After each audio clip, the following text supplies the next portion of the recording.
ونصلي على رسوله الكريم أما بعد فأعوذ بالله من الشيطان الرجيم بسم الله الرحمن الرحيم فإذا قرأت القرآن فاستعذ بالله من الشيطان الرجيم إنه ليس له سلطان على الذين آمنوا وعلى ربهم يتوكلون إنما سلطانه على الذين يتولونه والذين هم به مشركون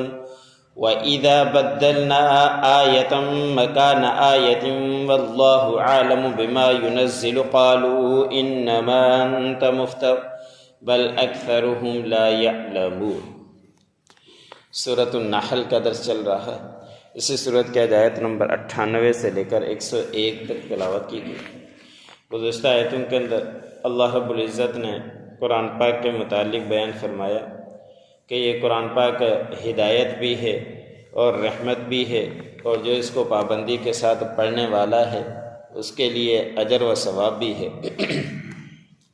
آج کی آیت میں اللہ رب العزت نے اسی قرآن پاک کے آداب کے متعلق بیان فرمایا ہے، کیونکہ اس قرآن پاک کا دیکھنا بھی ثواب، اس قرآن پاک کو چھونا بھی ثواب، اس قرآن پاک کو پڑھنا بھی ثواب، اس قرآن پاک کو ترجمے کے ساتھ سیکھنا اور زیادہ ثواب۔ تو اتنے ثواب بس ایک چیز میں، جب ایک چیز میں جمع ہو رہے ہیں تو یہ شیطان کہاں گوارا کر سکتا ہے کہ کسی انسان کو، کسی مسلمان کو اتنے فضائل ایک ہی مقام میں حاصل ہو جائیں۔ اس لیے وہ دشمنی کرتا ہے، اور وہ دشمنی کے اوپر اللہ رب العزت سے وعدہ کر کے آیا ہے، تو اب وہ گمراہ کرنے کی کوشش کرے گا۔ انسان جب قرآن پڑھنا شروع کرے گا، ویسے پڑھا بہت ہی کم جاتا ہے، ہمیں حتی الامکان اس کو پڑھنا چاہیے، ماحول بنانا چاہیے، بھلے ہر روز ایک ہی پنہ ہو، کوئی زیادہ نہیں، لیکن پابندی کے ساتھ اگر پڑھنے والے بن جائیں تو اس کے اثرات بھی ہوا کرتے ہیں، اس سے فائدہ بھی ہوا کرتا ہے۔ ضروری نہیں ہے کہ ہر کسی کو ایک پارہ پڑھے، کسی کو بہت زیادہ وقت لگتا ہے، 1 گھنٹہ 1.5 گھنٹہ ہو سکتا ہے لگ جائے، تو اس لیے ایک پارہ روزانہ پڑھنا ضروری تو ہے، لیکن جو جلدی پڑھ سکتا ہے، جس کے لیے مشقت ہے، تھوڑا سا پڑھے لیکن معمول بنائے، اس کے فوائد بہت ہوا کرتے ہیں۔ تو شیطان یہ گوارا نہیں کرتا کہ یہ کسی طرح پڑھے۔ جب بھی کوئی پڑھنا شروع کرے گا تو پھر شیطان کوئی بات ذہن میں ڈال دے گا کہ فلاں کام رہ گیا، یا کوئی ایسی ہے کہ یہ بات آپ کی رہ گئی، وہ نہیں کی، آپ کو وہاں پہ بھی جانا ہے، تو عجیب عجیب خیالات آتے ہیں۔ اس خیالات کی وجہ سے پھر وہ قرآن کو چھوڑ دیتا ہے۔ تو اللہ رب العزت نے اس کے آداب میں سے ایک بتایا کہ جب قرآن پاک پڑھنا شروع کرو تو اللہ رب العزت سے شیطان کی پناہ مانگ لیا کرو کہ اعوذ باللہ من الشیطان الرجیم، بسم اللہ الرحمن الرحیم پڑھ لیا کرو۔ اس کے بعد شیطان وسوسے سے زیادہ نہیں ڈال سکے گا۔ اس لیے بیت الخلاء میں داخل ہوتے وقت بھی یہ دعا بتلائی گئی ہے کہ یا اللہ، مجھے مردود شیاطین جو نر ہیں اور مادہ ہے ان کی میں پناہ میں آتا ہوں۔ جو اس طرح کی دعائیں پڑھتا رہے گا تو پھر شیطان اس کو زیادہ وسوسے نہیں ڈالے گا۔ شیطان ایک نہیں ہے، یہ اپنا بڑا تخت لگاتا ہے، اور تخت لگانے کے بعد اپنے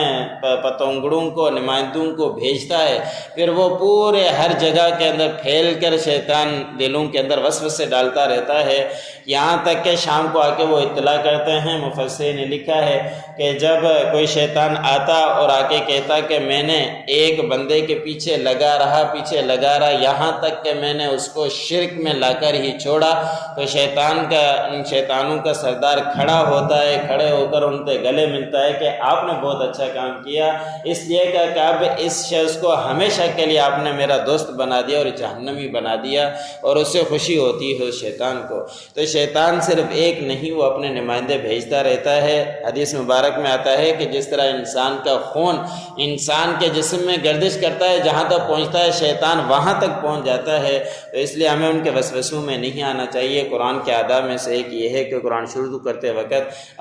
شیطان کی اللہ رب العزت سے پناہ مانگ لینا چاہیے۔ پھر آگے اللہ رب العزت نے فرمایا کہ بے شک اس شیطان کا تسلط اور شیطان کا زور ان لوگوں پر نہیں چلتا جو ایمان لانے والے ہیں اور اللہ رب العزت کے اوپر توکل کرنے والے ہیں ان کے اوپر ان کا زور نہیں چلتا۔ ان کا زور کن کے اوپر چلتا ہے؟ وہ خود اللہ رب العزت نے فرما دیا کہ ان کا زور شیطان کا چلتا ہے، جو اس سے دوستی کیا کرتا ہے، جو اس سے قریب ہو جایا کرتا ہے، بس ہر وقت اس کے پیچھے ہی لگا رہتا ہے اور شیطان کے ہر بات کی اتباع کرنا شروع کر دیتا ہے، تو پھر شیطان اس کو ہی گمراہ کرتا ہے، اور جو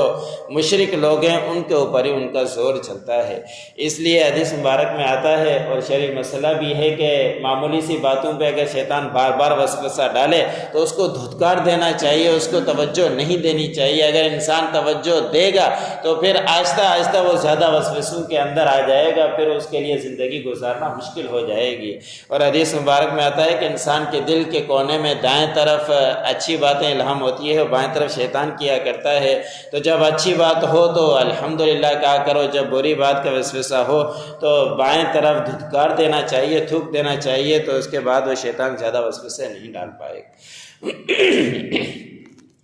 آگے اللہ رب العزت نے اسی قرآن کے متعلق بیان فرمایا، جو ناسخ و منسوخ ہم کہا کرتے ہیں جس کو، کہ اللہ رب العزت ایک حکم بیان کرتا ہے قرآن پاک کے اندر، پھر جب قرآن پاک نازل ہو رہا تھا اس وقت ایک آیت تبدیل، ایک حکم تبدیل کر کے دوسرا حکم آ جایا کرتا تھا۔ تو اس بات کے اوپر مشرکین اور منافقین اور کافرین شوشے چھوڑا کرتے تھے کہ یہ قرآن پاک اگر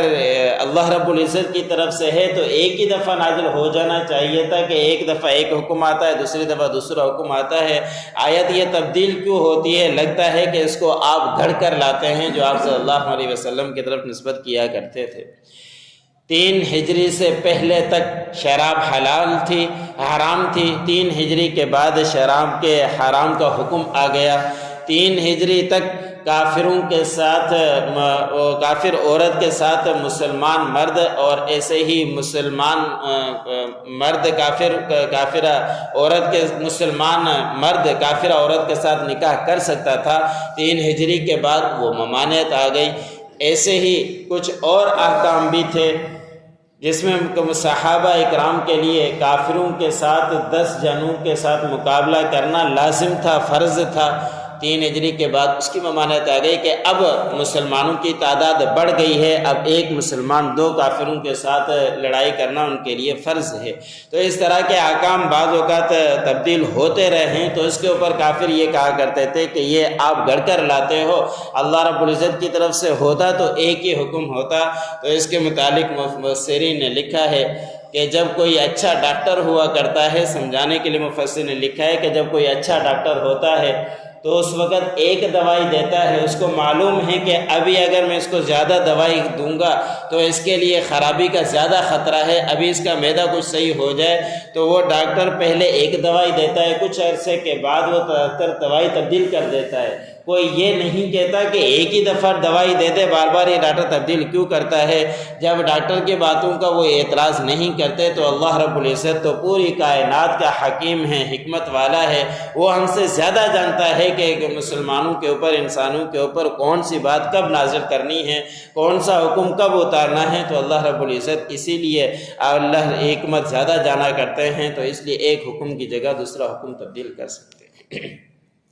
فَإِذَا قَرَأْتَ الْقُرْآنَ فَاسْتَعِذْ بِاللَّهِ مِنَ الشَّيْطَانِ الرَّجِيمِ، پر جب آپ قرآن پاک پڑھیں تو اللہ رب العزت سے پناہ مانگ لیا کریں مردود شیطان سے۔ إِنَّهُ لَيْسَ لَهُ سُلْطَانٌ، بے شک نہیں ہے اس کا زور، عَلَى الَّذِينَ آمَنُوا، ان لوگوں کے اوپر جو ایمان لے کر آئے، وَلَا وَعَلَى رَبِّهِمْ يَتَوَكَّلُونَ، اور نہیں ان لوگوں کے اوپر زور ہے جو اپنے پروردگار کے اوپر بھروسہ کرتے ہیں۔